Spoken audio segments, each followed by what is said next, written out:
মুড়ি দিয়ে যে এত সুন্দর টিফিন রেসিপি তৈরি করা হয় না দেখলে বুঝতেই পারবে না। বাচ্চা থেকে বড় সকলেরই খুবই পছন্দ হবে এই মুড়ির টিফিন রেসিপি। একবার হলে ট্রাই করে দেখতে পারে। নমস্কার বন্ধুরা, অমৃতা আন্টি কুকিং চ্যানেলে সবাইকে স্বাগত জানিয়ে আবারও হাজির হয়েছি। তো যে সকল বন্ধুরা ইউটিউব চ্যানেল থেকে দেখছেন তারা প্লিজ চ্যানেলটিকে সাবস্ক্রাইব করে আমার পাশে থাকবেন। তো আজকের এই রেসিপি তৈরি করে দেখাবো, স্কিপ না করে পুরো রেসিপিটি দেখবেন, আশা করছি খুবই ভালো লাগবে। তো চলুন রেসিপিটি শেয়ার করা যাক। সবার প্রথমে লাগবে বাটিতে জল। তো এখানে আমি এক বাটি জল নিয়ে নিয়েছি। পরে দেখুন বাটি মেপে নিয়ে নিচ্ছি মুড়ি। এখানে আমি 2 বাটি মেপে নিয়ে নিলাম মুড়ি। এরপরে দেখুন এগুলোকে জল দিয়ে আমি এইভাবে খুব ভালো করে একটু ভেজে নেব। বেশিক্ষণ কিন্তু রাখতে হবে না এই মুড়িগুলো। এই মুড়িটা একটু নরম হতে হতে যেগুলো আমার লাগবে সেগুলো আমি কেটে নিচ্ছি। তো চলুন কেটে নিয়ে আগে দেখুন আমি একটা পেঁয়াজ নিয়েছি। পেঁয়াজটা আমি খুব ভালো করে খোসাটা ছাড়িয়ে ধুয়ে নিচ্ছি আগে। তো এখানে আমার একটা পেঁয়াজই লাগবে, বেশি পেঁয়াজ দিলে না দিলেও হবে, একটা হলেই কিন্তু হয়ে যাবে। এখানে দেখুন পেঁয়াজটা আমি খুব ভালো করে কিন্তু ধুয়ে নিয়ে চলে এসেছি। আর এই পেঁয়াজটা আমার খুবই সুন্দর কিন্তু মিহি মিহি করে কেটে নিতে হবে। এখানে যত মিহি করে পারবেন তত কিন্তু মিহি করে পেঁয়াজটা কেটে নেওয়ার চেষ্টা করবেন। তো দেখুন খুব মিহি মিহি করে কিন্তু আমি পেঁয়াজটাকে কেটে নিচ্ছি।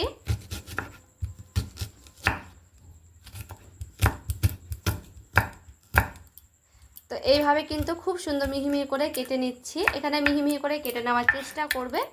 তো পেঁয়াজটা দেখুন খুব ভালো করে কিন্তু আমি এখানে কেটে নিচ্ছি। দেখুন পেঁয়াজটা যখন আমার খুবই মিহি মিহি করে কাটানো হয়ে গেছে, এরপরে নিয়ে নিতে হবে লঙ্কা।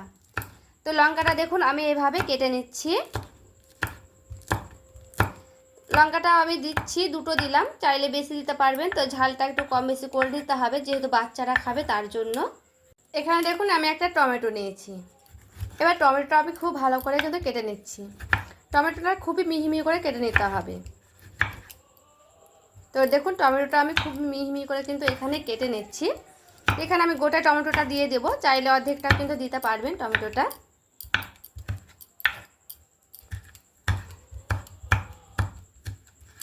তো এই যে দেখুন এখানে কিন্তু আমি গোটা টমেটো কেটে নিচ্ছি। এগুলো আমি একটু সাইডে সরিয়ে রেখে দেবো।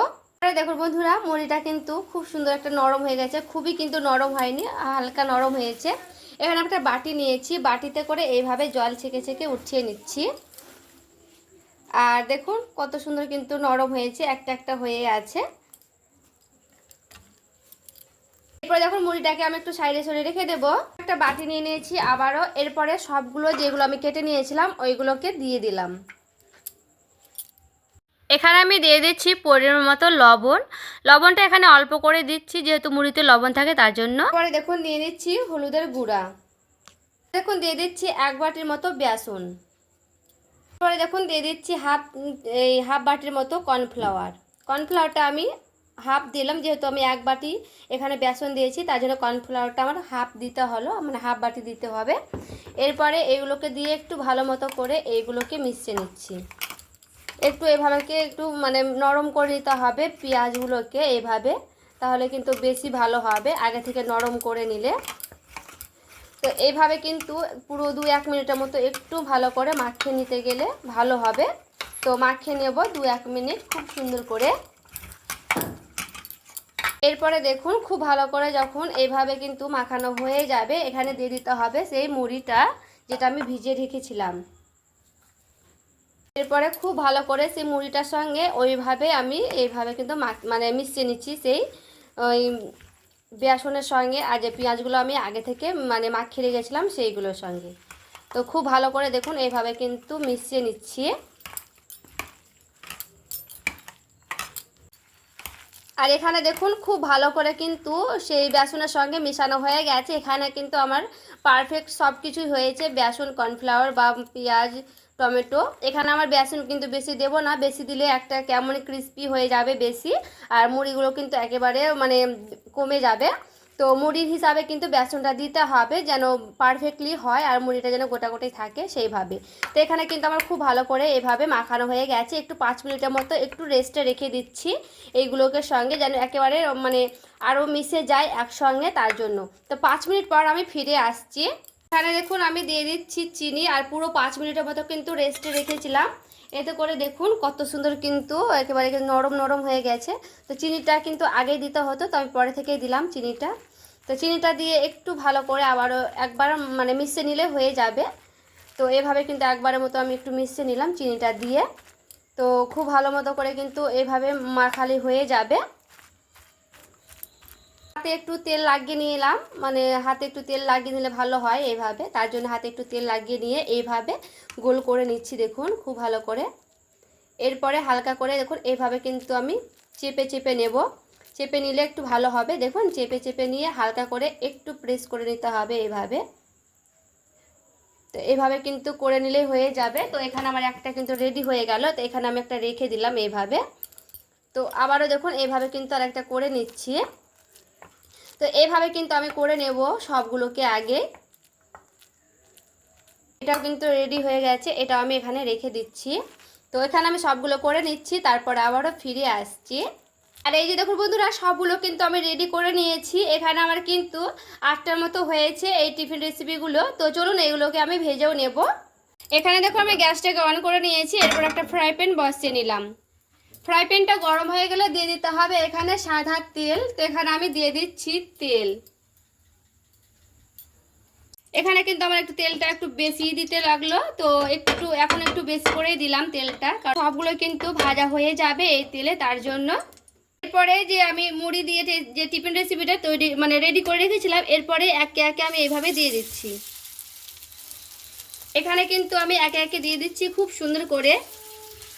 যেহেতু একটু মানে নরম মুড়ি, তার জন্য কিন্তু একটু ছুটে ছুটে যাচ্ছে, কোনো অসুবিধা নেই। এইভাবে কিন্তু খুব সুন্দরভাবে মানে হয়ে থাকবে। তো দেখুন এইভাবে কিন্তু হালকা করে আলতো হাতে ধরতে হবে, দিয়ে কিন্তু দিতে হবে।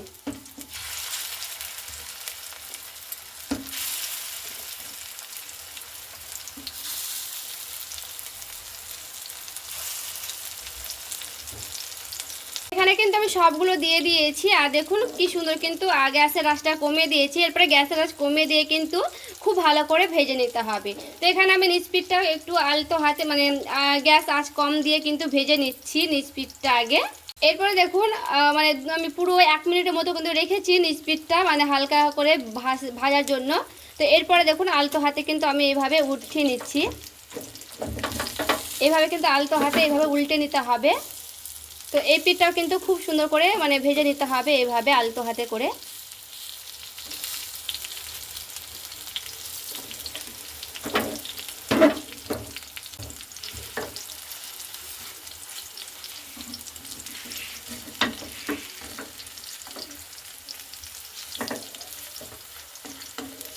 এরপরে দেখুন আরেক পিঠ আমি উল্টে পাল্টে ভেজে নিচ্ছি, কারণ দুই পিঠটাই কিন্তু খুব সুন্দর করে লালচে লালচে করে ভেজে নিতে হবে। আমি একবার করে কিন্তু উল্টে নিয়েছিলাম, তো আবারও কিন্তু আরেকবার উল্টে নিচ্ছি।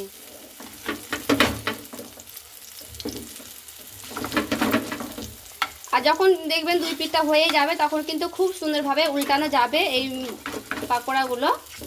আর দেখুন খুব সুন্দর করে কিন্তু এইভাবে উল্টানো হয়ে গেছে। আর দেখে বুঝতে পারছেন কত সুন্দর করে ক্রিস্পি হয়েছে। দেখুন দেখে বুঝতে পারছেন কত সুন্দর করে ভাজানো হয়েছে। এগুলোকে আমি উঠিয়ে নিচ্ছি একটা প্লেটে। এই দেখুন মুড়ির টিফিনগুলো আমি রেডি করে নিয়ে চলে এসেছি। আর বাকিগুলো কিন্তু আমার এখনও হচ্ছে, মানে বাকিগুলো কিন্তু আমার করতে রেখেছি। ওইগুলো মানে যেগুলো আমার ভাজানো হয়েছে সেগুলো আমি নিয়ে চলে এসেছি, আর বাকিগুলো কিন্তু ভাজতে রেখেছি।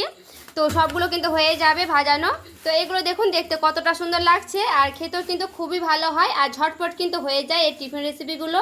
আর মুড়ি দিয়ে যে এত সুন্দর টিফিন রেসিপি তৈরি করা যায় না দেখলে বুঝতেই পারবেন না। খেতেও যেমন সুন্দর হয়, বানাতেও কিন্তু খুবই সহজ এই টিফিন রেসিপিগুলো। এইভাবে একবার হলো ট্রাই করে দেখবেন, খেতেও কিন্তু দুর্দান্ত হয়। তো আজকের রেসিপি ভালো লেগে থাকলে লাইক কমেন্ট শেয়ার করে দিবেন। সকলে ভালো থাকবে সুস্থ থাকবেন। আর টমেটো সস দিয়ে কিন্তু খেতে দারুণ হয়। এইভাবে অবশ্যই একবার হলো ট্রাই করে দেখবেন।